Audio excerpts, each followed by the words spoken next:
Yay! For today's video, magpapalit po tayo ng string ng Baby Taylor guitar ko po. Yan, ginamit ko string elixir. So, ayan nga po. Hindi ko na napakita yung pagtanggal dyan isa-isa kasi huli ko na na-realize na gusto ko palang i-video ito. Ayan, para hindi ko makalimutan kung paano magtanggal at magbalik ng string. So, ayan nga po, dahil matagal na po siyang hindi nagagamit. Ang dami na po niyang dust. Naman tong baby ko. So, yun nga po, ayan. Linis-linisan mo na yung mga fret niya. Kasi parang medyo nagiba na yung color niya. Nakakapanghinayang kasi mahal pa naman ito. Tapos, ni-ignore lang. So, yun nga po yung ginamit ko. Yung elixir nut string. Tapos, yan, isa-isa na po natin tanggalin. Hindi ko po siya gunipit kasi in the future, pwede ko pa rin siyang magagamit pag naputol. Sayang din naman kasi ang mahal-mahal. Shout out 150 dati. Ngayon 160 na yata. So, ayan pa. Tinanggal ko yung isa-isa yung parang ngipin niya. Ngipin ang tawag ko dyan. Ayan, malambot lang siya kasi bago pa lang siya. First, ano na yan. First palit niya since nabili ko siya. So, 2021 ko yata ito nabili. So, matagal na rin pala. So, ayan, tinali ko lang siya ng ganyan para magamit pa siya in the future. Sayang din kasi, yan, punasan mo na kasi dusty na siya. Sayang naman kasi. So, ayan nga po. Yan yung mga ano niya string. So, mayroong 6. 1, 2, 3, 4, 5, 6. So, may mga number nga po yan siya. So, according from small to the biggest number. So, yan yung pinakauna. Yung pinakamanipis. Sa unang ano siya. Yan, ilalagay. Ipapasok po siya doon sa may butas. Tapos, ilalagay yung parang ngipin.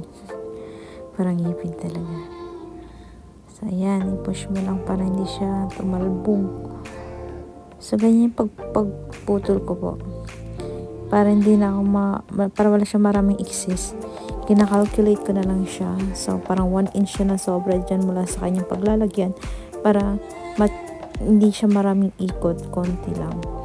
So, shout out pala dyan sa cutter ko. Ang ganda kasi napaka-sharp. Yan o.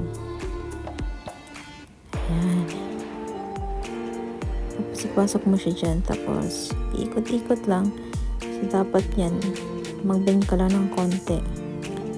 Yan. Tapos, make sure na hino-hold mo yung yung string para pag iniikot-ikot mo siya, dire-diretso lang siyang ikot para tighten siya. Okay, 1 down.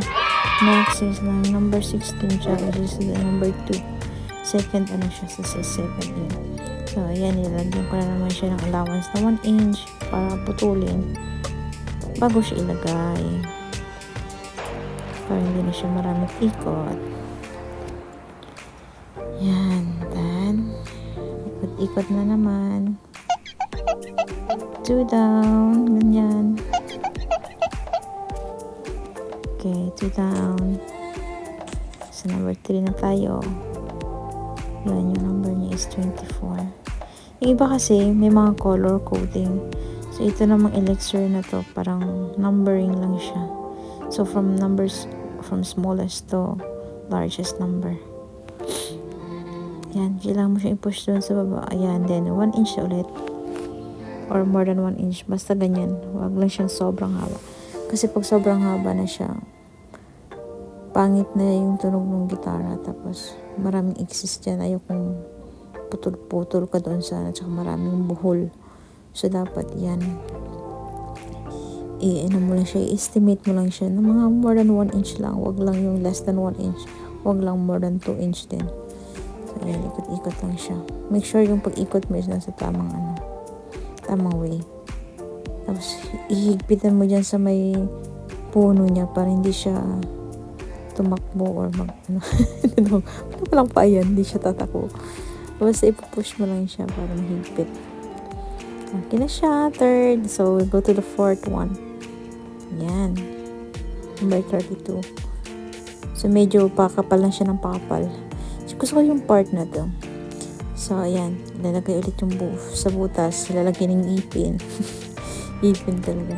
So, yan. Nasa fourth, na tayo. Fourth string. So, sa pinakamataas tayo mag-start. Kasi doon, yan. Yan yung first string sa taas ng ano. Mas gusto ko lang sa taas kasi yung makapal na yan, madali na lang siyang iikot. Hindi ako nahihirapan dyan. Pasensya na po sa boses at medyo malamig. Ayan, ikot-ikot lang. Mabilisan siya. Tapos sinihila ko siya yung string niya para maghigpit. Okay, done. Or fourth. Sa fifth na tayo. Number niya 42. Ayan, pakapal na siya ng pakapal.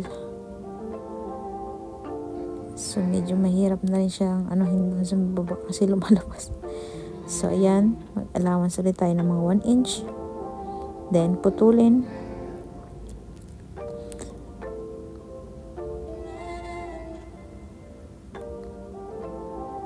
Yan na. Ang magic scissor. Tcharan! Pasok. Bend. Then, ikot. Hilahin mo yung sa baba para mag-tighten siya. Yan. Very good talaga tong part na to. Ayun, gusto ko tong part na to. Kasi madali. Unlike dyan sa mga manipis. Let's push mo dun sa baba. So, yan na yung pinaka-last pang 6 string. Yan, mas makapal. So, napansin ko kasi parang siya meron na siyang stain. Kasi sa tagal lang hindi nagamit. So, okay lang yun. At least bago pa rin naman siya. Tsaka sobrang tibay niya. Ayan, last ng ngipin. So, yan. 1 inch ulit. And then, cut.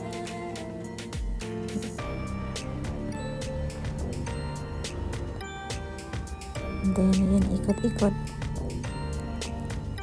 So, yun nga po yung kalawang niya kanina.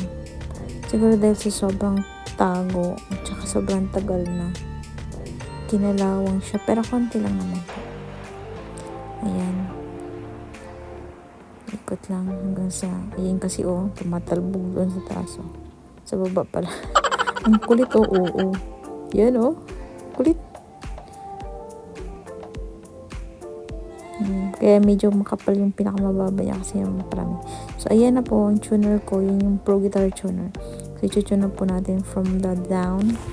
So, ayan, may advertise pa. From down. So, which is E. Ayan, E. Pag nag-green na po siya, it means nasa right tune po kayo. Ayan. E na siya. Then, yung second, nasa second E. Tapos yan, yung nasa second, B. Tapos yun nasa third. Third na tayo. G. Yan, G3. Then, sa fourth string, D3. Yan, good. Then, sa fifth string, A2. Yun. The last one is E2. Yan naman tumalabog. E2.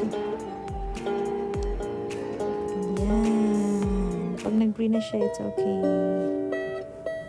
Yahoo. Yan na. Ulit, try natin. From bottom to top.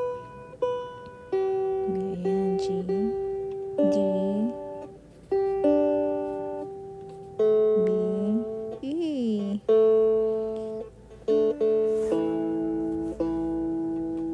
Yeah.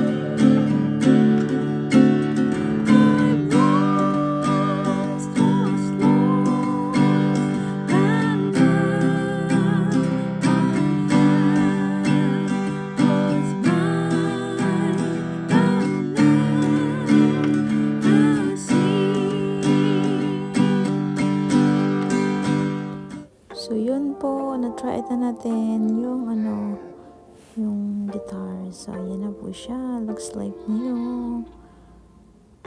Yan. Nakakamiss din itong baby guitar ko.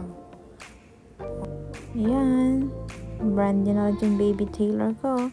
Thank you for watching. Shout out sa Elixir na string. Bye. Bye.